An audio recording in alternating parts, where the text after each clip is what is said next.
Okay, this is problem 11.141. It's on page 706. Race car A is traveling on a straight portion of the track, while race car B is traveling on a circular portion of the track.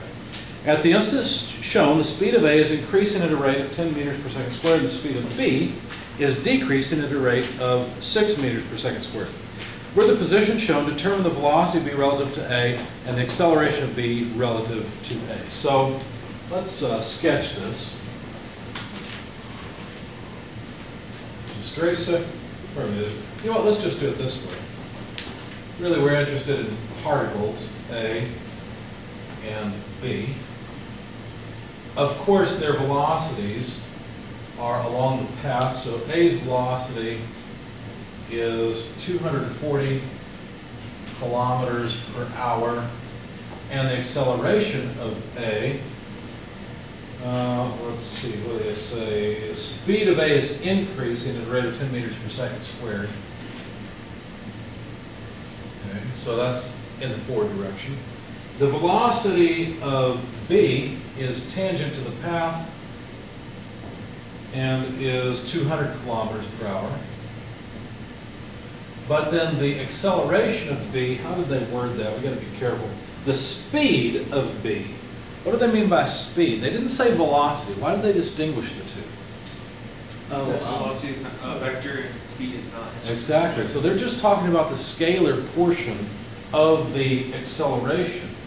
So the tangential acceleration of B is negative 6 meters per second squared. You see that? It's just the tangential piece, right?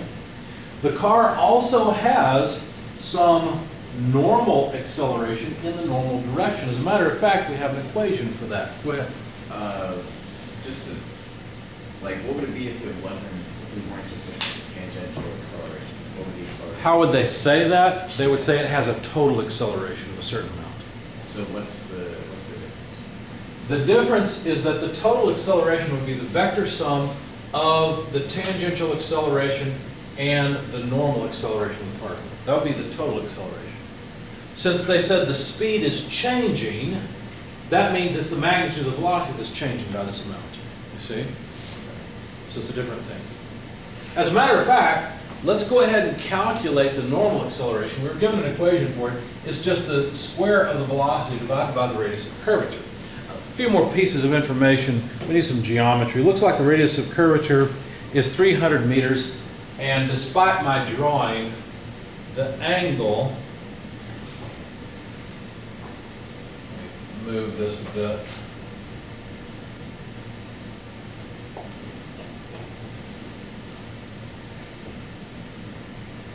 Oh, not 300 meters. The angle here is, I think, 50 degrees.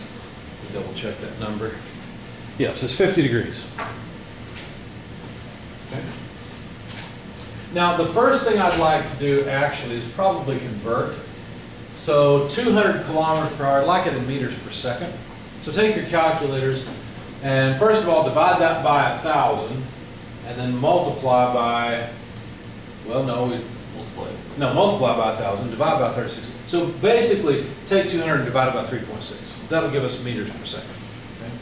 So what is 200 divided by 3.6, and what is 240 divided by 3.6? The 240 is 66.67. So 0.6 repeating meters per second? Mine cuts it off at Oh, a bunch okay. of sixes. Okay. We'll just say But it might 0.67, that's fine. It doesn't matter that much. How about the 200 kilometers per hour? Mine is showing that it's 55.5 repeating, and then the 66.6 is repeating. Okay, so either way, it doesn't matter to me. Let's just round them both off. 5, 6, and 6, 7. That's good enough. It doesn't matter. Okay. So could we calculate the normal acceleration, which is just the square of the, be careful, it's the tangential velocity. We don't usually say tangent because all the velocity is tangent. It has to be for it to move along the path and not move off the path. So that velocity is 55.56 meters per second. We will square it and divide by the radius of curvature, 300 meters. What units will we get out of this? Let's see, meters squared per second squared divided by meters is meters per second squared, so it's acceleration. Where have I missed it? What's the sub note under the? This is an N. Okay. You say B in the N direction or just the normal direction, because Okay, normal. obviously A is not moving normally, so. Okay. All right, so 55.56 squared over 300 comes out to what?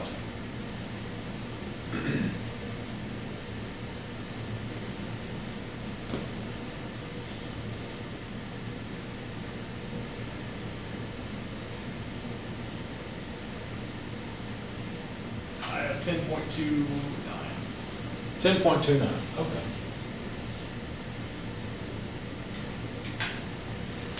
Now, its tangential acceleration is -6 meters per second squared. So, if I were to draw that and try to make it, you know, let's see, if I try to make it to scale the best that I can, that's about 45, maybe 50 is about there. So the tangential directions like that, the normal directions like this. The tangential direction, we actually have an acceleration in the negative direction. Let's just claim that's 6 units, maybe 3 and 3. And then in the other direction, we have 3, 6, 9, maybe 10-ish right there. So the total acceleration of the car is actually an acceleration like that, right? The direction of acceleration of the car is more like this. In other words, the total acceleration of B, or the magnitude of that, would be the square root of the tangential acceleration plus the normal acceleration. It's the vector sum. So let's do that. The tangential acceleration is -6, we have to square that, meters per second squared. The normal acceleration is 10.29, again, meters per second squared. When we square in the square root, we'll get meters per second squared out of the whole thing. So that'll give us the total acceleration of car B. So how much is this? 6 squared plus 10.29 squared, square root is how much?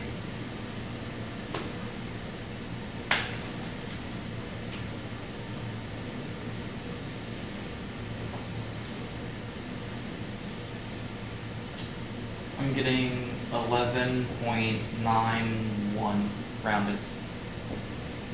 So actually car B is accelerating at a higher rate than car A. Now when you talk about acceleration, you all probably think of it as increasing velocity. This is a different kind of acceleration. In the first place, we're decreasing velocity and we're changing direction. Have you ever noticed when you go around a corner you feel like you're pulled to one direction? The reason for that is because you're actually being pushed in the opposite direction. You're actually being pushed and accelerated such that your velocity changes direction. Acceleration is the only thing that can change velocity, whether it's a scalar quantity of velocity or a direction of velocity. Okay.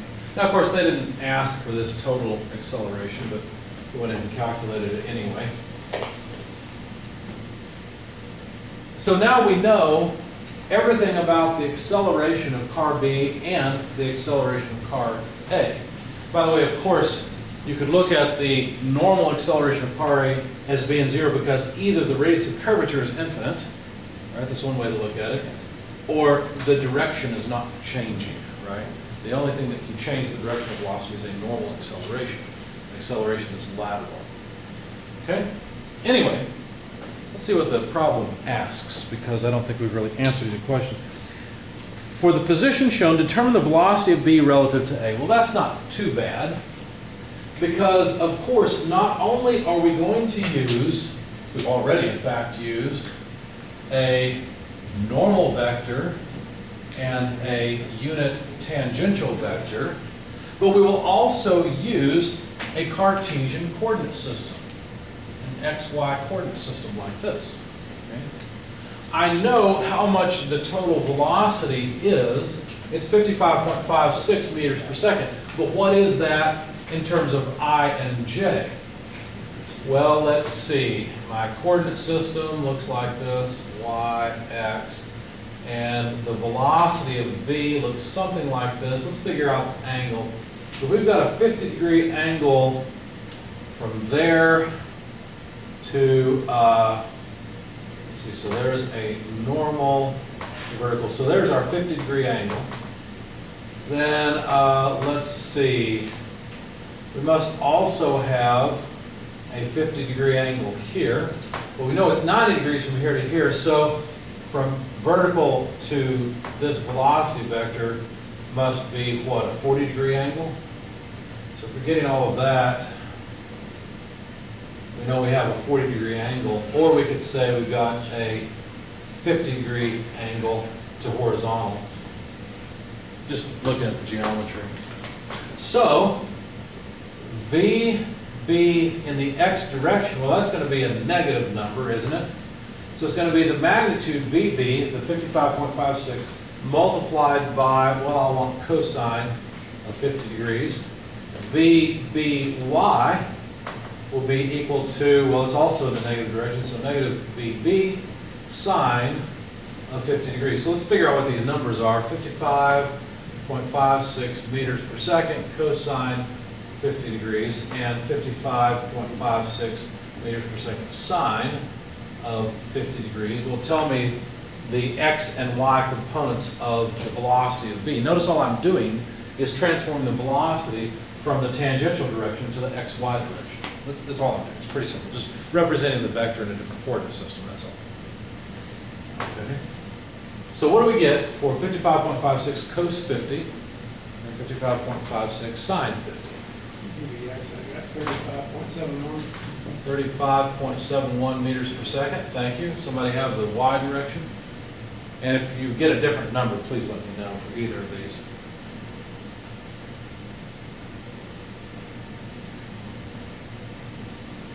For VBY, I'm getting 42.56 rounded. And I've dropped my negative sign, I apologize. So both those should be negative.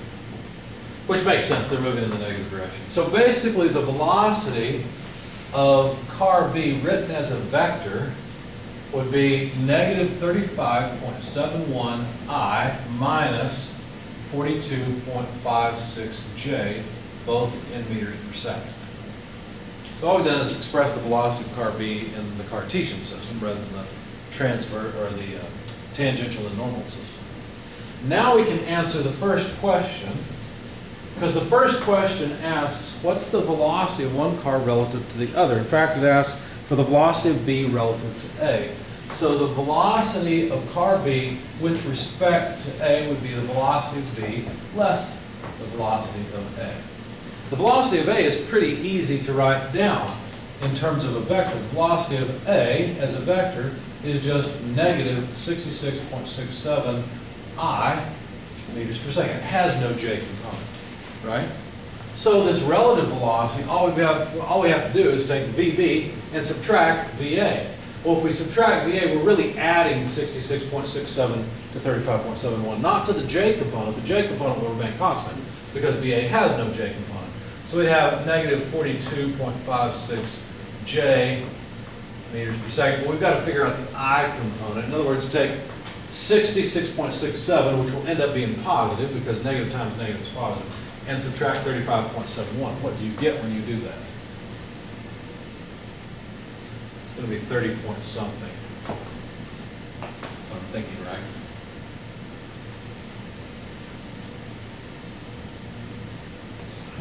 Let's see, would it be 04? Am I thinking right? Or more than that? I don't know. I'm not thinking right. I don't think that's right. So take 66.67 and subtract 35.71. What do you get?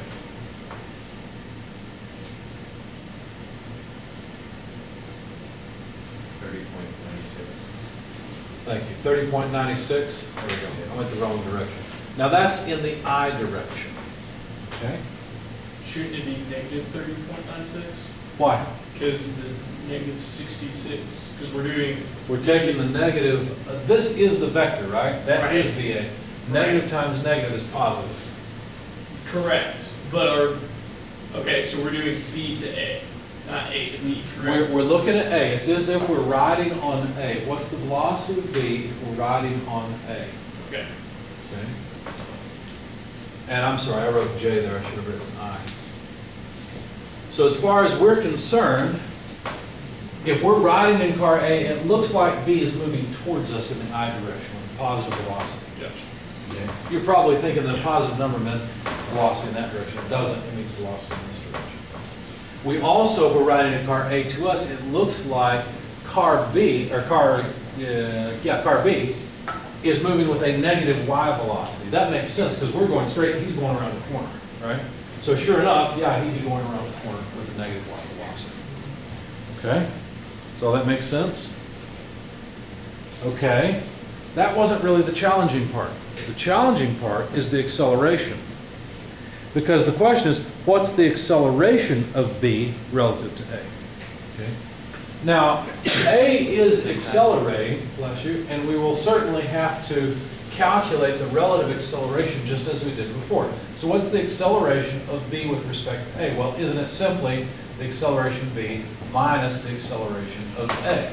Now, the acceleration of A is pretty easy. Let me just leave a placeholder for acceleration of B. The acceleration of A is a negative 10I meters per second, isn't it? Because car A is accelerating in this direction, which is in the negative coordinate direction, at 10 meters per second, okay? So that takes care of the acceleration of A. How about the acceleration of B? Oh goodness, well, B has two components of acceleration. It's got the tangential piece and the normal piece. So we'll have to take both of those unit vectors and express them in terms of I and J, or better yet, just take the total acceleration in the tangential direction and express it in terms of I and J, and then take the normal acceleration and express it as well. Okay? Now this pen seems to be running out of ink, so I'm going to switch to green so that hopefully it'll all pick up on the camera. All right, so let's start off with the tangential acceleration. It's a lot like the velocity we had in the last case, because its angle is a 50-degree angle, just like before. Okay? Notice that the tangential direction is in the same direction as the tangential velocity. We've already decomposed the tangential velocity, so that's not all that difficult. Okay? Another way to look at this is mutually perpendicular lines. These two lines are mutually perpendicular to these two lines. In other words, a horizontal line through this point is perpendicular to a vertical line. The tangential direction is perpendicular to the normal line. Therefore, the angle between those two is the same as the 50-degree angle. Okay? So that's another way you can figure out that that's a 50-degree angle. Now, this is the acceleration of B in the tangential direction. And so we'll end up writing something very similar to what we did for the velocity of B. We'll simply say that the acceleration of B in the tangential direction as a vector, this is just one piece of the acceleration of particle B, it's just the tangential piece, is equal to, well, let's see, we're going to have both negative horizontal and negative vertical magnitude, so it's whatever the magnitude is of that tangential acceleration, which we know is -6, right? And this vector can be represented in xy as what? Negative cosine 50 degrees I minus sine 50 degrees J. Right? Now wait a second. ABT itself is actually a negative thing. This is -6 meters per second squared. In other words, in reality, the acceleration of B is in that direction. So it's not really a surprise that negative times negative, we end up with positive components, because actually the thing is slowing down, right? So that makes sense. So help me out here. Take 6 times cos of 50 degrees. What do you get?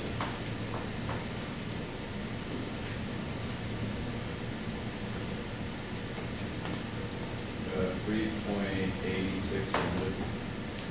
3.86i. Okay. How about 6 times sine of 50 degrees? 4.6.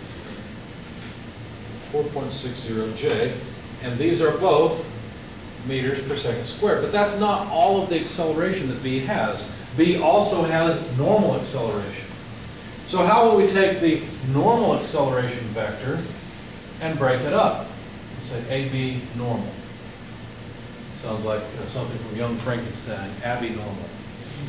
Only one person has seen Young Frankenstein, you should watch it. Anyway. So what is the angle here?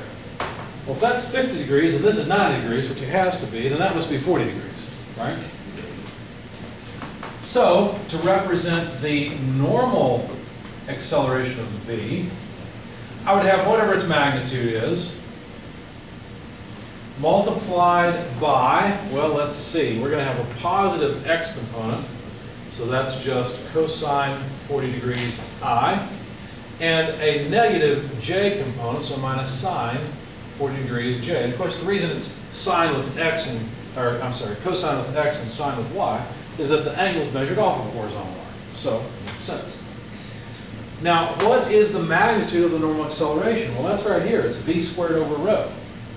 So we need 10.29 multiplied by cos of 40 and 10.29 multiplied by negative sine of 40. What do we get? 10.29 times cos of 40 degrees is what? First one is 7.889. 7.889 I. 88, sorry, just 889. Just 88. Yep. Okay. How about the second term? 10.29 times negative sine of 40 degrees is how much?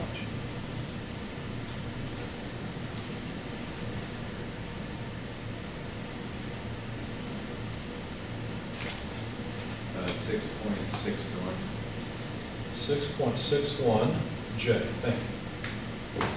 And these are both meters per second squared. If you look at this and you say, oh my goodness, this seems difficult. Let's separate out the dynamics from the vectors, okay? What we've really done that's made this a little more complicated is use two coordinate systems, a Cartesian and a tangential normal coordinate system. The reason we're struggling a little bit is because we're having to express vectors in terms of a different coordinate system than they naturally appear in, okay? There's not really a good way that I know of to calculate the normal acceleration in the xy coordinate system, only a normal coordinate system. Because otherwise it's not v squared over rho, it's some component in the x and y direction. So this is the total acceleration in this direction because the car is moving around a corner, you see? And then I have to take that and then express it in terms of I and j. That's all we're doing, is expressing vectors in a different coordinate system. The dynamics piece is knowing that the normal acceleration is v squared over rho, and that the tangential component only changes the speed of the car. Okay? So now we know all of the acceleration of B. We just add these together. As a matter of fact, remember, do you remember when we calculated the total acceleration before B? What did we come up with? 11 point something, I think? Remember that? 11.91. 11.91. Check this out. So let's remember that the acceleration of B magnitude was 11.91 meters per second squared. Now, we can write the acceleration of B as a vector by simply adding the I components. So 7.88 plus 3.86 is how much? So let's add the I components from the tangential and normal directions. What do you get? 7.88 plus 3.86. That's 11.74? Okay. And if we add the J components, we get 4.60 less 6.61. That's negative 2.01, if I'm thinking right. Did I get that right? Yes. Okay. And these are meters per second squared. Calculate the magnitude of this vector. In other words, take the square root of the sum of the squares of the components. What do you think you'll get? It better be 11.91. Give it a try, see if it works. We haven't changed the size of any of these vectors. All we've done is express them in different coordinate systems, that's all. So we should still get the exact same magnitude, assuming we did it right before and then we haven't made a mistake up to this point. So we need 11.74 squared plus 2.01 squared and square root. 11.91. So it works. See, all we've done is just re-express things. That's it. Okay. So now what? Well, I think we're done. We don't need this anymore because we've got the total acceleration. That's all we really need. Okay? So let's just get rid of this.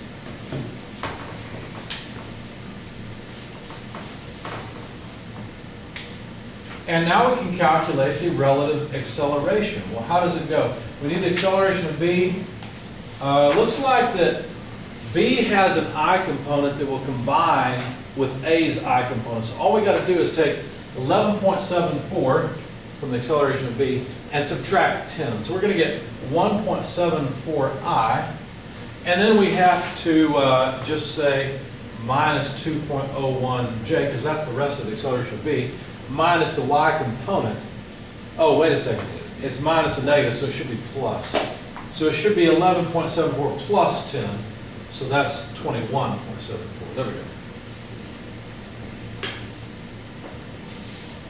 So there's the acceleration of B with respect to A. In other words, if we're sitting on A, it looks like B is accelerating this way at 20.74 feet per second, or pardon me, meters per second squared, and accelerating this way at negative 2.01 meters per second squared.